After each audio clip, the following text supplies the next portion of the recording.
ஆக்டர்ஸுகளுக்கும் ஒரு விதமான சென்டிமெண்ட்ஸ் இருக்கும்.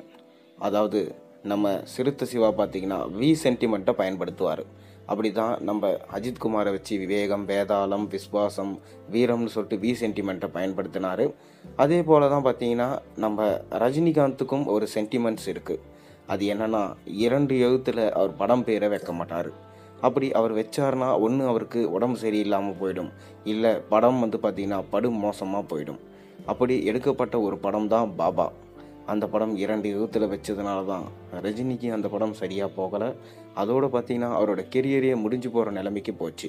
அதை தொடர்ந்து சந்திரமுகின்ற படத்தில் நடித்து மீண்டு வந்தார் சூப்பர் ஸ்டார் ரஜினிகாந்த். அதே போல தான் பார்த்திங்கன்னா ராணா என்ற படம் எடுக்க முயற்சி பண்ணாங்க. கே.எஸ். ரவிக்குமார் தான் அந்த படத்தோட இயக்குனர். ராணா படத்தோட கதையை எல்லாம் நம்ம சூப்பர் ஸ்டார் ரஜினிகாந்த்கிட்ட சொல்லி ஓகே வாங்கிட்டார் கே.எஸ். ரவிக்குமார். முதல் நாள் ஷூட்டிங்க்கு எல்லாம் ரெடியாக இருக்காங்க. மொத்த டீம்ஸும் பார்த்திங்கன்னா முதல் நாள் பூஜை போட்டு ரஜினிகாந்த் நடிக்கிற மாதிரி இருந்துச்சு. ஆனால் ரஜினிகாந்துக்கு அப்போ மிக பெரும் பிரச்சனை ஏற்பட்டுச்சு. உடம்புல கிட்னியில் சில பிரச்சனைன்றதுனால அமெரிக்காவுக்கு போயிட்டார். அதோடு திரும்பி வந்த ரஜினிகாந்தால் படப்பிடிப்பை நடத்தவே முடியல. அதோடு அந்த படத்தை அப்படியே கைவிட்டுட்டாங்க. அதுக்கப்புறம் தான் பார்த்தீங்கன்னா அந்த படத்தோட ஒரு சின்ன ஒன்லைனை மட்டும் எடுத்துக்கிட்டு கோச்சடையான் அப்படின்ற படத்தை உருவாக்குனாங்க. ஆனால் அந்த படமும் பார்த்திங்கன்னா சரியாக போகலை. அதற்கு காரணம் பார்த்திங்கன்னா ஃபுல்லாக விஎஃப்எக்ஸ் யூஸ் பண்ணி அந்த படத்தை உருவாக்கினது தான் சொன்னாங்க. அதை தொடர்ந்து சூப்பர் ஸ்டார் ரஜினிகாந்த் பார்த்திங்கன்னா 2 எழுத்து கொண்ட படத்தில் நடிக்கிறது இல்லை. சமீபத்தில் கூட ஒரு சிறு முயற்சியாக காலா அப்படின்ற படத்தில் நடித்தார். அந்த படம் சுத்தமாக எடுபடலை. தனுஷுக்கு மாபெரும் நஷ்டம் கொடுத்த படம் அந்த படம். அப்படி இருக்கிற சூழலில் இப்போ ராணா படத்தை மீண்டும் கையில் எடுத்திருக்காராம் கே.எஸ். ரவிக்குமார். பிரம்மாண்டமாக அந்த படத்தை எடுக்க போகிறாராம்.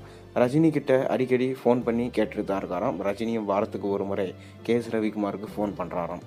அதாவது ரஜினி என்ன சொல்லியிருக்காருன்னா, ராணா படத்தோட கதையை நீங்கள் சொல்லுங்கள், எப்படி இருக்குன்னு பார்ப்போம் அப்படின்னு சொல்லிட்டு கேட்டிருக்காரு. அதுக்கு கே.எஸ். ரவிக்குமார் ஒரு நாள் டைம் கொடுங்க சார், நான் மறுபடியும் அதை படிச்சுட்டு சொல்கிறேன் அப்படின்னு சொல்லியிருக்காரு.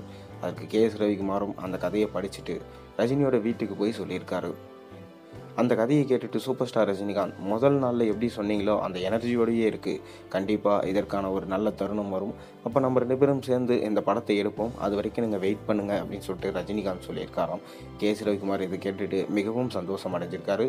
சமீபத்தில் கூட கங்குவா படத்தில் ஒரு சின்ன கேமியோ ரோலில் நடிச்சிருந்தார் கே.எஸ். ரவிக்குமார்.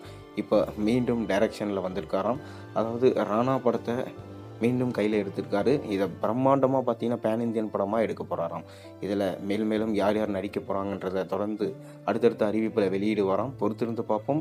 நீங்கள் ராணா படம் சூப்பர் ஸ்டார் ரஜினிகாந்தை வச்சு கே.எஸ். ரவிக்குமார் எடுத்தார்னா இப்போ எப்படி இருக்கும்? நல்லா இருக்குமா, நல்லா இருக்காதா? உங்கள் கருத்துக்களை மறக்காமல் கீழே கமெண்ட்டில் சொல்லுங்கள்.